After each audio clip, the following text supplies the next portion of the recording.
નમસ્કાર દર્શક મિત્રો, શૈલેષ પંડ્યા ભીનાશ યુટ્યુબ ચેનલ પર આપનું સ્વાગત છે. દર્શક મિત્રો, આજે પુસ્તક પરિચયના 8મા એપિસોડમાં કવિ મિત્ર ભાવેશ ભટ્ટ વિશે વાત કરવી છે. એમના પુસ્તક વિશે વાત કરવી છે, એને નહીં ગમે. ખૂબ સુંદર પુસ્તક. ભાવેશ ભટ્ટનું એને નહીં ગમે, ભાવ અભાવ અને સ્વભાવની ગઝલો.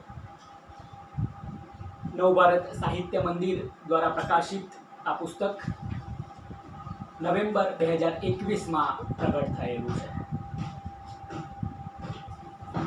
પ્રિય કવિ અને મિત્ર શૈલેષ પંડ્યાને ભાવપૂર્વક લગાવપૂર્વક ભાવેશ ભટ્ટ 26/7/2022માં પુસ્તક મને સાદર મોકલે છે. અને ભાવેશના છે તો છે સંગ્રહથી લઈને આજ સુધીના બધા સંગ્રહો અમને લાગણીપૂર્વક મને પહોંચાડ્યા છે.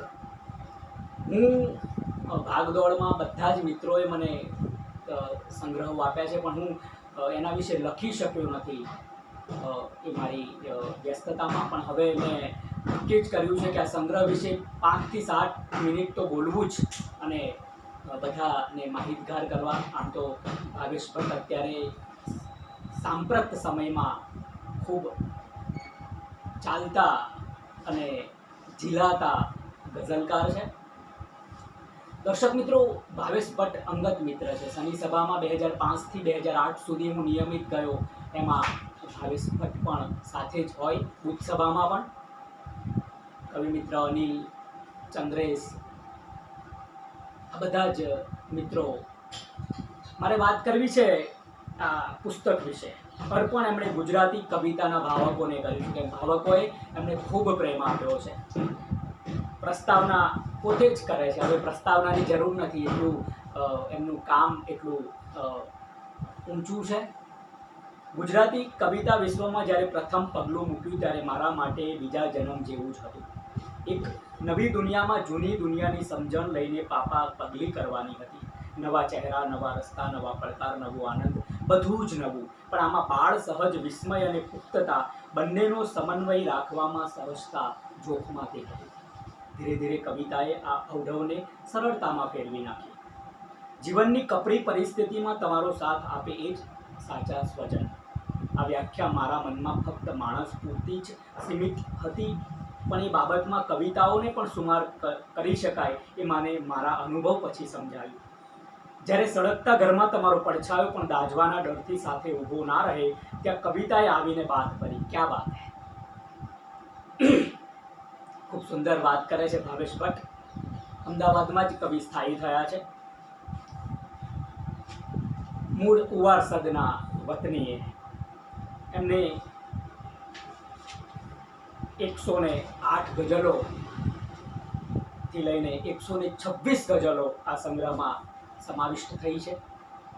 126 ગઝલો કવિશ્રી આપે છે. પહેલી ગઝલ મારે આપ સુધી લઈ જવી છે. એની સાથે એનો હોવાનો પુરાવો આપજે. એની સાથે એનો હોવાનો પુરાવો આપજે. ભોળ પણ આપે તો તું ચહેરોય ભોળો આપજે. ક્યાં વાત હે!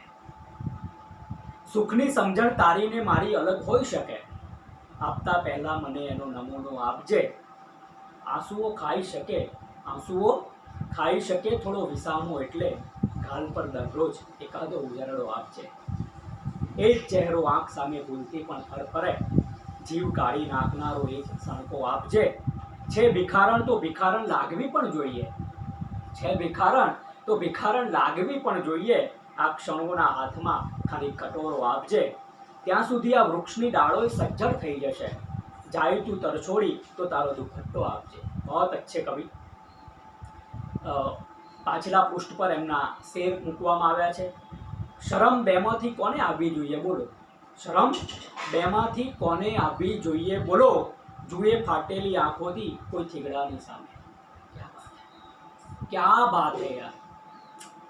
ફરીથી કંઈ શરૂ કરવું છે કે પૂરું જ કરવું છે? હવે આ ઉંમરે તો જૂના પત્રો મોકલાવે છે. શ્વાસો ખરીદવા પડે જ્યાં લોહી આપીને, ત્યાં ભાવતાલ કોઈ કરે કોઈ ના કરે.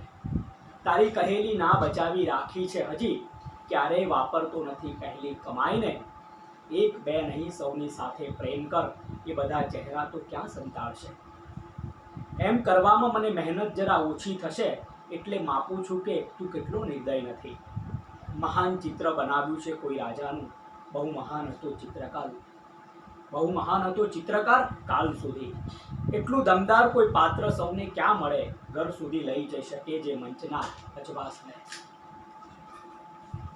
57માં પૃષ્ઠ ઉપરની ગઝલ વાંચવી છે. વેઠ્યો છે અમે ભાગ્યના અંધારનો બકવાસ, સાંભળતા રહ્યા કંઈક મદદગારનો બકવાસ.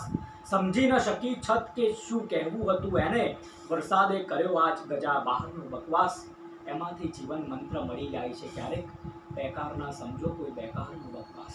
દર્શક મિત્રો, એને નહીં ગમે ગઝલો ભાવ અભાવની અને સ્વભાવની ગઝલો છે. કવિ મિત્ર ભાવેશ ભટ્ટ વિશે મેં કવિલોકમાં 2007માં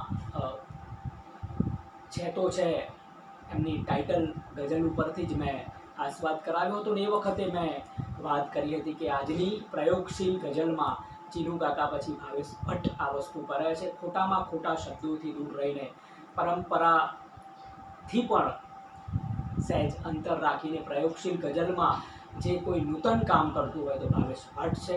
કવિ મિત્રને અભિનંદન. જય કવિતા.